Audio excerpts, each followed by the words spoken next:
Paris on Politics from Fox 32 Chicago. Some opening shot thoughts. Over the decades, the Republican and Democratic parties have shifted their ideologies, constituencies, and positions on big issues. The old Republican Party was about states' rights and limited government. No more. Today, the party is led by President Donald Trump, who has clearly indicated the federal government supersedes states' rights, and more specifically, that there is more power vested in the presidency than most constitutional scholars believe the framers intended. Case in point, the issue of elections.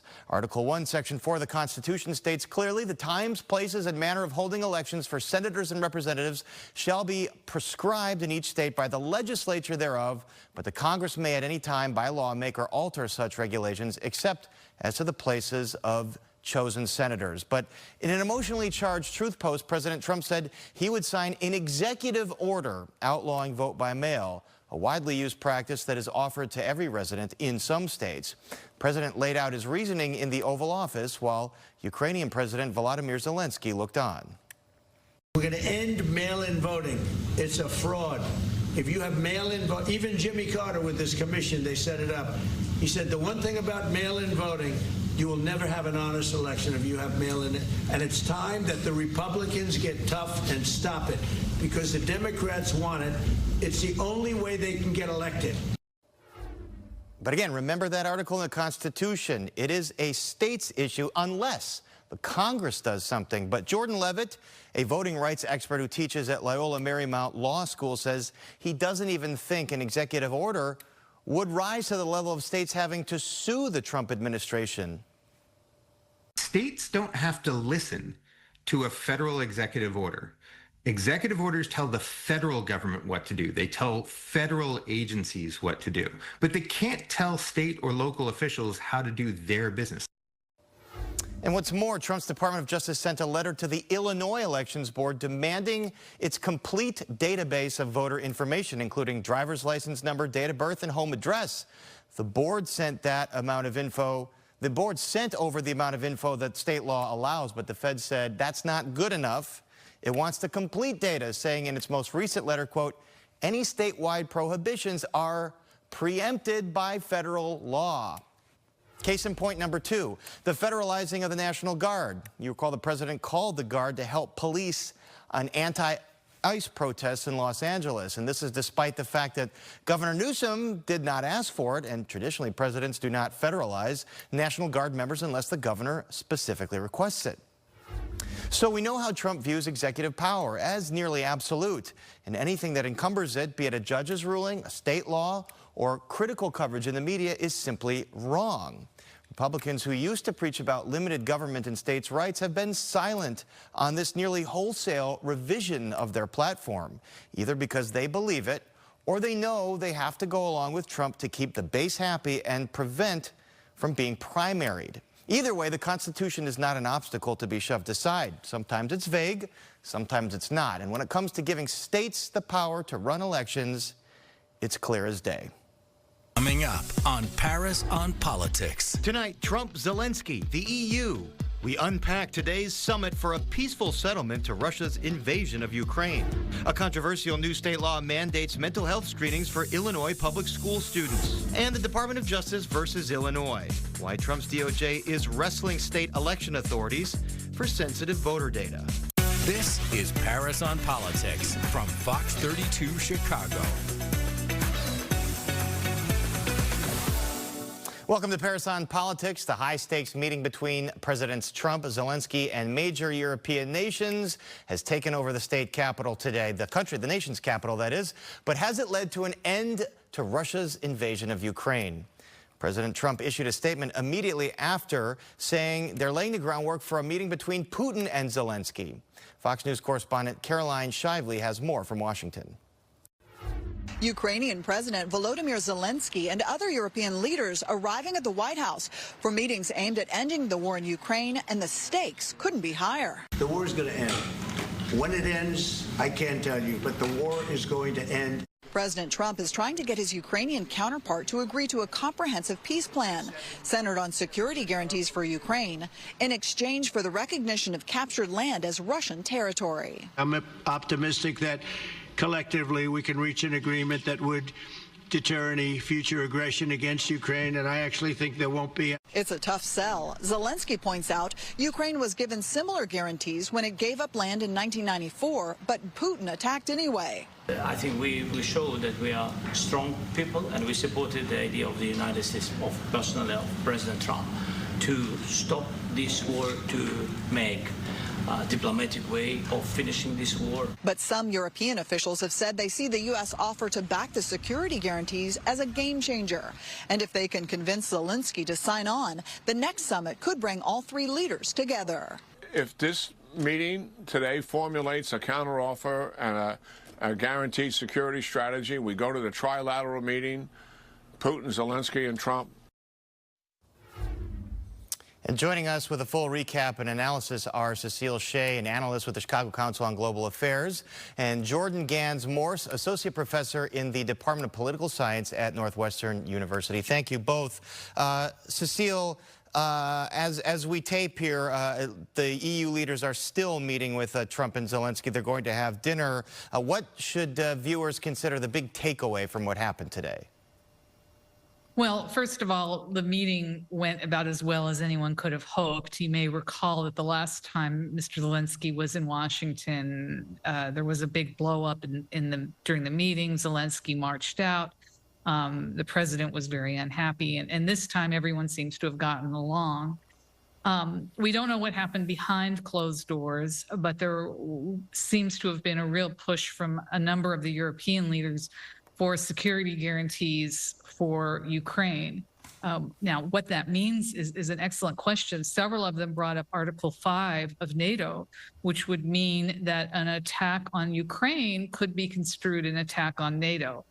I don't think we're going to go that far, but it shows you how seriously the Europeans take this. And, you know, they don't just take it this seriously because they care about Ukraine, although I think they do. They take it this seriously because they don't want to be next. The president of Finland was there. He actually has a very close relationship with President Trump, and he has spoken quite passionately about not wanting Ukraine to have to go through what Finland has gone through since after the war, where it's constantly worried about Soviet Union and then Russia invading. It gave up some of its land in return for supposed security, but it hasn't really felt that safe. So I think that the Europeans really are trying to be very careful and work with President Trump and not just stop the fighting, but also ensure that Russia does not turn around in a year or 18 months or 3 years and either try to take more land from Ukraine, which is what Zelenskyy warned about in the tape you just showed, or perhaps try to move into Estonia or Latvia or some other country nearby. Yeah. All of those countries are really worried about perhaps showing any sign of weakness. The Baltic countries, there are a lot of variables and concerns there. Jordan Gans-Morse, so it might not be exactly Article 5 since this agreement or potential agreement would not include Ukraine membership in NATO, but President Trump did leave the option open for U.S. boots on the ground as part of a security guarantee. What do you think that would look like?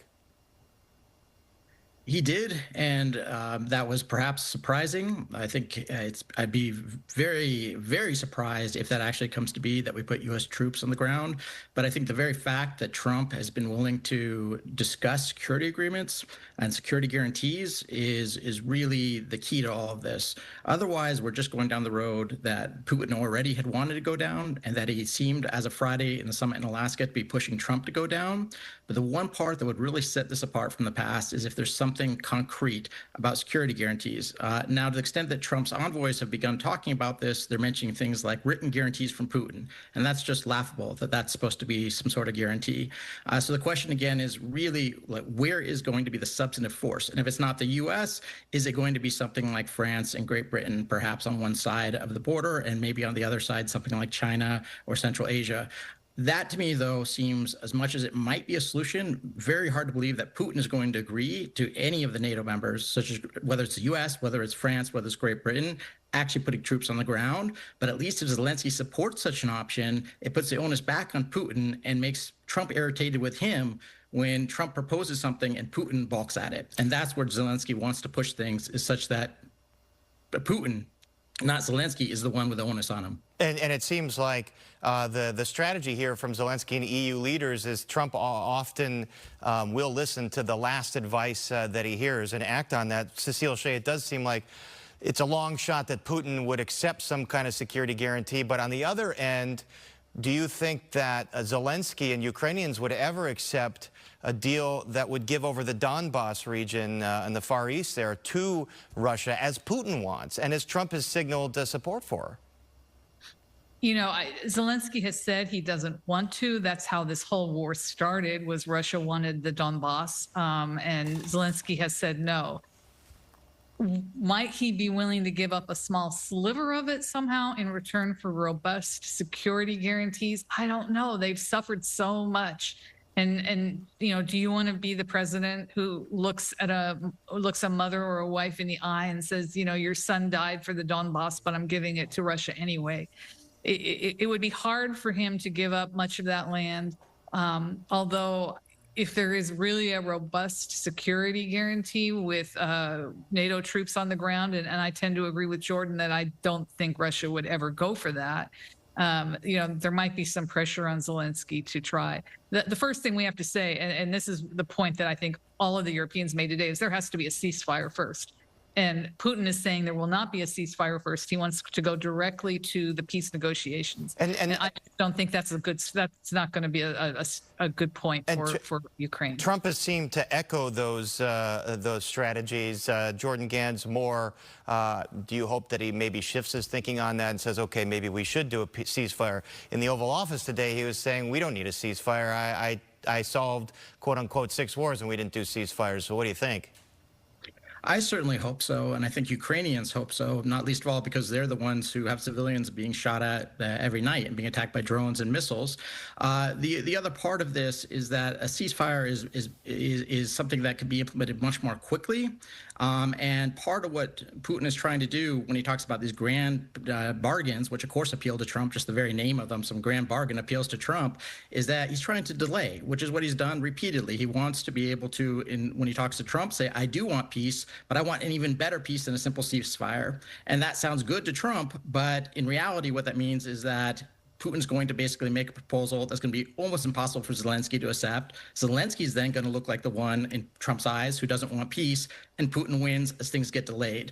So yes, a ceasefire is really the much more practical thing and really should be what Trump should have been focusing on. And if I can add one thing to that, it would be he should never have let the leverage off that he went into the summit with on Friday, which was saying to Putin, if you don't agree to the ceasefire, which Zelensky's already on board, we are going to do serious sanctions, ramping up not only against you, but against countries that trade with you. And instead of using that leverage to his advantage, it suddenly disappeared. It's not in the conversation ever since Friday. And that's really a serious mistake. So maybe a tactical issue in this ongoing 3D chess match with 3 people. And now they're saying they want to set up a trilateral meeting with Putin, Zelenskyy, and Trump. So more to come on this. Cecile Shea, Jordan Gans, more. Thanks so much. We'll continue to talk to you as developments happen here in this incredibly important geopolitical issue. Thanks very much. And up next, a controversial new law to mandate mental health screenings in Illinois public schools. We debate the matter.